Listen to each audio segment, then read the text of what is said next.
आज के इस शानदार सेशन को स्टार्ट कर देते हैं। समझते हैं क्या है सपोर्ट और क्या है रेजिस्टेंस। ठीक है, तो यहाँ पे एक ग्राफ आपको देखने मिलता है, कैंडलस्टिक पैटर्न आपको यहाँ पे देखने मिलेगा, जिसके सहारे हम समझेंगे सपोर्ट क्या होगा और रेजिस्टेंस क्या होगा। देखो यहाँ पे एक ग्राफ जो है कैंडलस्टिक पैटर्न आपको दिख रहा है, इसमें ये शेयर प्राइस में चढ़ाव उतार आपको देखने मिल रहे हैं। तो यहाँ नीचे का जो लाइन है वो सपोर्ट लाइन करके काम करेगा और ऊपर का लाइन जो है रेजिस्टेंस लाइन करके काम करेगा। ऐसा क्यों? तो पहले हम सपोर्ट को समझते हैं कि सपोर्ट क्या लेकर के चलना है। तो जो भी हमारा ग्राफ है उसके अंदर आप देखेंगे जो प्राइस में गिरावट है ना, गिरावट है वो करंट प्राइस से ज़्यादा गिरावट है ना। तो बॉटम पे करंट प्राइस के नीचे जो है सपोर्ट बनता है, करंट प्राइस के नीचे जो है सपोर्ट बनता है। अब सपोर्ट बनने के लिए हमें ऐसे पॉइंट चुनने होते हैं। ये हिस्टोरिकल ग्राफ है, ये हमारा करंट का प्राइस चल रहा है, इसके पहले वाला हम ग्राफ देखते हैं ना, इसका थोड़ा सा पीछे वाला भी पार्ट देखना होता है, तभी हम आगे का अनुमान लगा सकते हैं। तो इसका पहला वाला ये ग्राफ है जो मार्केट में हो चुका है ऑलरेडी, तो उसको हम ध्यान में रख के एक्सट्रीम लोवेस्ट पॉइंट को हमने चुनना है। एक्सट्रीम लोवेस्ट, यहाँ पे देखो एक्सट्रीम लोवेस्ट दिख रहे पॉइंट आपको, ये वाला ये एक्सट्रीम लोवेस्ट नहीं है, थोड़ा ऊपर है, ये एक्सट्रीम लोवेस्ट। तो ऐसे कम से कम 3 पॉइंट होने चाहिए, ज़्यादा से ज़्यादा 3 के ऊपर चलेगा कितना भी पॉइंट। तो उनको ध्यान में रख करके हमें यहाँ पे एक लाइन खींच लेनी है। ठीक है, एक्सट्रीम लोवेस्ट पॉइंट पे हम ये लाइन खींच रहे हैं, जो लाइन हमारे लिए सपोर्ट करके काम करेगी। इस लाइन को हम सपोर्ट लाइन बोलेंगे। अब इस प्राइस पर क्या होता है, सपोर्ट लाइन के नीचे प्राइस नीचे नहीं जाता है, सपोर्ट लाइन के नीचे प्राइस नहीं जाता है। जब भी हमारा प्राइस नीचे गिर के सपोर्ट को टच होता है, फिर से यहाँ रिवर्स होकर के ये मार्केट में अप ट्रेंड दिखाएगा, फिर डाउन ट्रेंड दिखाएगा, फिर सपोर्ट लाइन के ऊपर जाएगा, फिर डाउन ट्रेंड, फिर सपोर्ट लाइन से ऊपर जाएगा। ठीक है, तो इस तरीके से ये हमारा सपोर्ट लाइन है, जिसको हमने मान के चलना है कि सपोर्ट लाइन से नीचे प्राइस नहीं जा रहा है। तो इस सपोर्ट लाइन पर ऐसा क्यों होता है कि मार्केट डाउन ट्रेंड से एकदम से अप ट्रेंड में क्यों चला जाता है? ठीक है, तो यहाँ पे क्या होता है, इसका जो है खरीदारी यहाँ पे बढ़ता है दोस्तों, बाइंग जो है सेलिंग के ऊपर रहता है। यहाँ पे लोग खरीदारी करते हैं क्योंकि ये सबसे लोवेस्ट प्राइस है। ठीक है, सपोर्ट पे जो है सबसे लोवेस्ट प्राइस है, तो यहाँ पे धीरे धीरे पब्लिक का जो भीड़ है बनते जाता है। कौन सा पब्लिक बढ़ेगा? यहाँ पे खरीदारी करने वाला लोग बढ़ेगा, क्योंकि प्राइस गिर चुका है, सस्ता हो चुका है मार्केट, तो सभी लोग यहाँ पे खरीदारी करने के लिए भीड़ करेंगे। और जैसे खरीदारी करने के लिए भीड़ करेंगे, अपने आप शेयर का जो डिमांड है वो बढ़ने लगेगा दोस्तों। अब डिमांड सप्लाई से ज़्यादा बढ़ने लगा है, जितना माल नहीं है उतने की मांग यहाँ पे बढ़ चुकी है दोस्तों। तो डिमांड बढ़ने की वजह से उस शेयर का जो प्राइस है वो धीरे धीरे बढ़ने लगता है ना। तो बाइंग बढ़ी, भीड़ बढ़ी, भीड़ कौन सी बढ़ी? बाय करने वाले लोगों की भीड़ बढ़ी, तो सभी यहाँ पे शेयर्स खत्म होने को आ रहे थे। तो डिमांड बढ़ी है और सप्लाई कम है, तो यहाँ पे क्या होगा, मार्केट में अप ट्रेंड दिखेगा, मार्केट चढ़ने लगेगा, क्योंकि डिमांड बढ़ी है, सभी लोग खरीदारी कर रही है, तो डिमांड बढ़ रही है, तो अपने आप प्राइस बढ़ेगा, प्राइस बढ़ के अप ट्रेंड में चला जा रहा है दोस्तों, है ना। तो यही है सपोर्ट लाइन का यहाँ पे मतलब, कि यहाँ पे खरीदारी करने वाले लोगों का भीड़ बढ़ता है और डिमांड बढ़ती है, इसके लिए सप्लाई जो है कम हो रहा है, डिमांड बढ़ रही है, तो प्राइस में अपने आप अप ट्रेंड दिखने लगता है, और यहाँ पर जाने के बाद हम उसे सेल करके हमारा प्रॉफिट कमा लेते हैं दोस्तों। ठीक है, तो ऐसा हम आशंका लेकर के चलते हैं कि ऐसा ही होगा, क्योंकि ये जो हिस्ट्री है वो यहाँ पे आगे रिपीट होती है। ठीक है, तो ऐसा मान के चलते हैं, लेकिन हमें देखना है कि भीड़ बढ़ी है कि नहीं। खरीदारी करने वालों का भीड़ बढ़ता है तभी डिमांड बढ़ता है और तभी प्राइस अप ट्रेंड में जाने लगता है। तो जैसे ही आपको दिखे यहाँ पे भीड़ बढ़ रहा है, डिमांड बढ़ रहा है, प्राइस ऊपर की तरफ चल रहा है, तभी आप लोगों ने खरीदारी करना है दोस्तों। ठीक है, आप रिस्क लोगे तो भीड़ होने से पहले आप यहाँ पे खरीदारी कर लोगे। अगर आप रिस्क नहीं लेना चाहते तो एक दिन बाद आप खरीदी करिएगा, जब मार्केट में आपको अप ट्रेंड दिखे, यहाँ पे भीड़ दिखे, खरीदी करने वालों का डिमांड बढ़ जाए, तभी आप लोगों ने यहाँ पे खरीदारी करना है, बाइंग करना है, क्योंकि बाद में जब ये अबो चला जाएगा अप ट्रेंड में, तब आप उसको सेल करके अपना प्रॉफिट कर लें। ये तो हो गया सपोर्ट लाइन। अब समझते हैं रेजिस्टेंस लाइंस को। Same as it is, support line जैसे नीचे की तरफ होता है, वैसा ही रेजिस्टेंस लाइंस ऊपर की तरफ होता है। जैसे ये ग्राफ आप देख रहे हो, इसमें हमें क्या करना है, अप ट्रेंड में जो एक्सट्रीम हाईएस्ट पॉइंट है, एक्सट्रीम हाईएस्ट पॉइंट, ये एक दिख रहा है, ये एक दिख रहा है, ये एक दिख रहा है आपको, तो 3 या 3 से ज़्यादा होने पॉइंट चाहिए, कम से कम 3 तो चाहिए। तो ये 3 पॉइंट को हमने ध्यान में रख करके इसको लाइन खींचा, तो ये बन गया हमारा रेजिस्टेंस लाइन। अब ये रेजिस्टेंस लाइंस का मतलब क्या होता है कि प्राइस यहाँ तक बढ़ेगा, इसके ऊपर बढ़ेगा कि नहीं बढ़ेगा पता नहीं, लेकिन यहाँ तक तो ज़रूर बढ़ेगा, क्योंकि हमारा हिस्ट्रिकल पैटर्न ये बता रहा है कि रेजिस्टेंस लाइन जो है वो हाईएस्ट प्राइस में बढ़ने वाला चांस है। अगर नॉर्मल मार्केट चल रहा है तो रेजिस्टेंस तक मार्केट बढ़ेगा ही बढ़ेगा।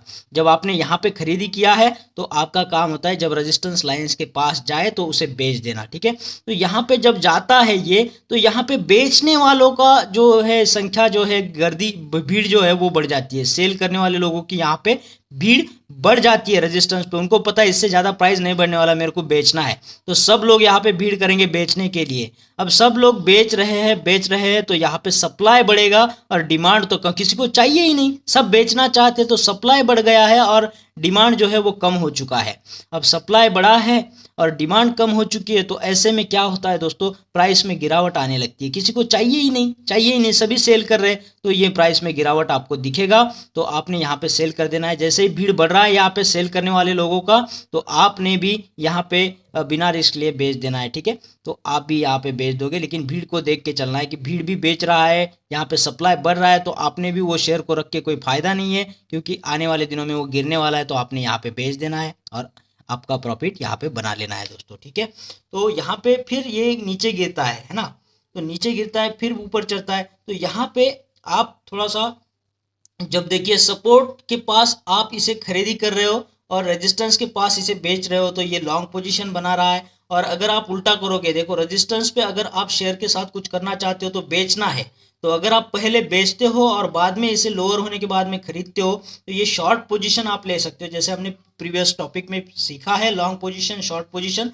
तो आप सपोर्ट से रेजिस्टेंस तक जब जाते हो तो आप लॉन्ग पोजीशन बना के खेल सकते हो कि पहले लोवेस्ट प्राइस पे इसे खरीदी करो और हाईएस्ट प्राइस पे इसे बेच दो रेजिस्टेंस लेवल पे, ठीक है। या फिर उल्टा करो, रेजिस्टेंस पे आप इसे बेच दो और सपोर्ट पे इसे फिर से खरीदी कर लो, फिर से बाय कर लो, तो ये वाला आपका शॉर्ट पोजीशन बन जाएगा मार्केट में, ठीक है। तो आप इतना समझ लो, रेजिस्टेंस लाइंस के ऊपर क्या है, सप्लाई बढ़ता है, डिमांड कम होता है, इसलिए बेचने वालों का भीड़ जो है बढ़ जाता है दोस्तों और प्राइस में गिरावट आती है। और सपोर्ट लाइन के यहाँ पर क्या होता है, खरीदारी करने वालों का भीड़ बढ़ता है, वो लोग खरीदी करता है, इसके लिए डिमांड बढ़ता है, सप्लाई कम हो जाता है। किसी चीज़ का डिमांड बढ़ जाए, सप्लाई कम हो, तो उसका प्राइस अपने आप बढ़ता है दोस्तों। अगर सभी लोगों को ब्रेजा गाड़ी खरीदनी हो, सभी लोगों को ऑडी गाड़ी खरीदनी हो, तो वो ऑडी गाड़ी का प्राइस जो है अपने आप बढ़ने लगता है और मार्केट में सप्लाई कम होने की वजह से उसका प्राइस बढ़ते रहता है दोस्तों। ऐसा ही होता है शेयर मार्केट के साथ में। तो ये रेजिस्टेंस लाइन और सपोर्ट लाइन आप यहाँ पे समझ चुके होंगे दोस्तों।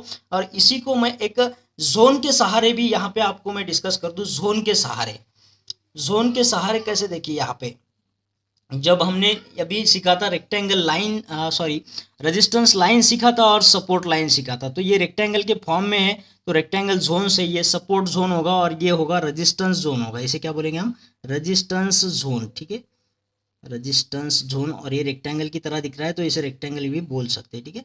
ये दोनों साइड में रेक्टेंगल वाला है, ये यहाँ पे मुझे रेजिस्टेंस लिखना था, तो ये रेजिस्टेंस जोन है और ये सपोर्ट जोन है। बस चीज़ वही है, यहाँ पे सिर्फ इसको टच करके ये लाइन वापस आ जाती है, फिर से नीचे भी टच करेगी तो ऊपर चढ़ेगी। तो सपोर्ट पे मार्केट चढ़ना है ना, बुलिश मार्केट हो जाता है सपोर्ट के पास से, और रेजिस्टेंस के पास से फिर से बियरिश हो जाता है, नीचे गिरने लगता है। तो वही चीज़ है यहाँ पे, देखो 1, 2 और 3 पॉइंट आपको मिल चुके हैं। एक्सट्रीम लोवेस्ट पॉइंट पे उनको जोड़ देना है, ये ब्रैकेट जैसा बना लेना है, रेक्टेंगल जैसे बना लेना है, तो ये आपका सपोर्ट जोन करके काम करेगा, ठीक है। इस जोन में जब आता है प्राइस तो वो सबसे लोवेस्ट प्राइस होता है, आप यहाँ पे खरीदारी कर सकते हो। तो खरीदारी करने की लोगों की यहाँ पे भीड़ बढ़ जाती है, तो डिमांड जो है अपने आप बढ़ जाता है, सप्लाई कम हो जाता है, यानी आप प्राइस चढ़ेगा, आपने यहाँ पे खरीदी करना है दोस्तों, ठीक है। भीड़ बढ़ रहा है, बाइंग बढ़ रही है, डिमांड बढ़ रहा है, तो आपका भी काम है कि आप भी कुछ शेयर खरीदी कर लो और जब रेजिस्टेंस प्राइस के आसपास जाने लगे तो उसे बेच देना है आपको, ठीक है। अब इसके अपोजिट में रेजिस्टेंस जोन को देख लो, 1, 2 और ये 3 जैसे, इनको पकड़ के यहाँ पे आपने ये रेक्टेंगल जोन बना देना है, ये रेजिस्टेंस जोन करके काम करेगा। यहाँ पे जो है लोग बेचना शुरू कर देते हैं, जो भी शेयर उनके पास है वो बेचना स्टार्ट कर देते हैं, और बेचने की वजह से यहाँ पे जो है सप्लाई जो है वो काफ़ी हद तक बढ़ जाता है। सभी ने बेच दिया तो सप्लाई बहुत है, डिमांड तो कम है, किसी को चाहिए नहीं, डिमांड कम हो गई, तो डिमांड कम हो गई, सप्लाई बढ़ गया, तो उसका प्राइस धीरे धीरे डिक्रीज होना चालू हो जाएगा, मार्केट में बियरिश पैटर्न आना स्टार्ट हो जाएगा दोस्तों, ठीक है। तो आप यहाँ सपोर्ट पे खरीदी करना है, रेजिस्टेंस पे बेच देना है और अपना प्रॉफिट कर लेना है लॉन्ग पोजीशन बना के, और या फिर रेजिस्टेंस पे आपने बेच देना है, फिर जोन पे आके खरीदी करना है। इस तरीके से आपने शॉर्ट पोजीशन में अपना प्रॉफिट बना लेना है दोस्तों, ठीक है। तो इस वीडियो में आपने रेजिस्टेंस क्या होता है, सपोर्ट क्या होता है वो देख लिया है। देखो सपोर्ट और रेजिस्टेंस में बहुत पोटेंशियल होता है दोस्तों, ठीक है। अब देखो रेजिस्टेंस को जब लाइन टच करता है ये पैटर्न, तो ये आगे बढ़ भी सकता है, ऊपर भी जा सकता है, नीचे तो आ ही रहा है पर ये बढ़ भी सकता है और ज़्यादा, या फिर सपोर्ट में ये ऊपर जाने की वजह से नीचे भी आ सकता है, ठीक है। तो आपको रिस्क नहीं लेना है, तो आपको थोड़ी देर रुकना है कि पैटर्न क्या बन रहा है। जैसे 1-2 कैंडलस्टिक बन जाएगा फिर आपने खरीदी करना है, तो आपको समझ में आएगा ये रेजिस्टेंस की तरफ बढ़ रहा है। या फिर रेजिस्टेंस पे आने के बाद आपने थोड़ा 1-2 दिन रुकना है, अगर ग्राफ नीचे की तरफ जा रहा है तो आपने यहाँ पे आपके शेयर बेच देना है, क्योंकि मार्केट डिक्रीज हो रहा है। अगर ये बढ़ रहा है तो फिर आगे और आपको सपोर्ट लगाना होता है, सपोर्ट थोड़ा ऊपर आएगा बाद में, ठीक है। वो मैं आपको आगे की वीडियो में समझाऊंगा, लेकिन आप अभी इतना ही समझ लो, सपोर्ट जोन और रेजिस्टेंस जोन। और ये वाला जो हमने देखा हॉरिजॉन्टल टाइप में बना है, ये सपोर्ट जोन हॉरिजॉन्टल है, रेजिस्टेंस जोन हॉरिजॉन्टल में है, तो इसलिए ये हॉरिजॉन्टल सपोर्ट एंड रेजिस्टेंस हुआ। इसका राइजिंग वाला भी होता है, फॉलिंग वाला रेजिस्टेंस होता है, राइजिंग वाला सपोर्ट, फॉलिंग वाला सपोर्ट, राइजिंग वाला रेजिस्टेंस, फॉलिंग वाला रेजिस्टेंस, तो उसे हम आने वाले वीडियोस में देखेंगे। तो फिलहाल मैं आशा करता हूँ आप सपोर्ट और रेजिस्टेंस जोन, सपोर्ट और रेजिस्टेंस लाइन को समझ चुके होंगे, सप्लाई और डिमांड के कंसेप्ट को समझ चुके होंगे, बाइंग कैसे बढ़ती है, सेलिंग कैसे बढ़ती है वो आपने देखा होगा। सपोर्ट लाइन पे खरीदारी करने वाले लोगों का भीड़ बढ़ता है, इसके लिए वहाँ पे जो डिमांड है वो बढ़ जाता है, और रेजिस्टेंस लेवल पे सेलिंग करने वाले लोगों का भीड़ बन जाता है, इसके लिए वहाँ पे सप्लाई बढ़ जाता है दोस्तों। इसलिए प्राइस में गिरावट आती है रेजिस्टेंस लाइन से, और सपोर्ट लाइन पे वो बुलिश बन जाता है, रेजिस्टेंस लाइन पे वो बियरिश बन जाता है। तो ठीक है, तो आशा करते हैं आपको ये दोनों पॉइंट क्लियर हो चुके होंगे और आपको वीडियो देखने के बाद मज़ा भी आया होगा। और अगर ऐसा हुआ है तो इस वीडियो को लाइक करना है, शेयर करना है और कमेंट बॉक्स में कमेंट ज़रूर करना है दोस्तों। तो और उन लोगों से मेरी गुजारिश है जिन लोगों ने चैनल को अभी तक सब्सक्राइब नहीं किया है, चैनल को सब्सक्राइब कर दीजिएगा और उसके बाद आने वाले बेल आइकन को ज़रूर क्लिक करिएगा दोस्तों। इससे होता क्या है कि जब भी हमारा वीडियो आएगा आपको एक नोटिफिकेशन आएगा, जिससे आपको वीडियो देखने का लाभ मिलेगा दोस्तों। तो फिर मिलते हैं एक और बेहतरीन वीडियो के साथ में, तब तक के लिए थैंक यू।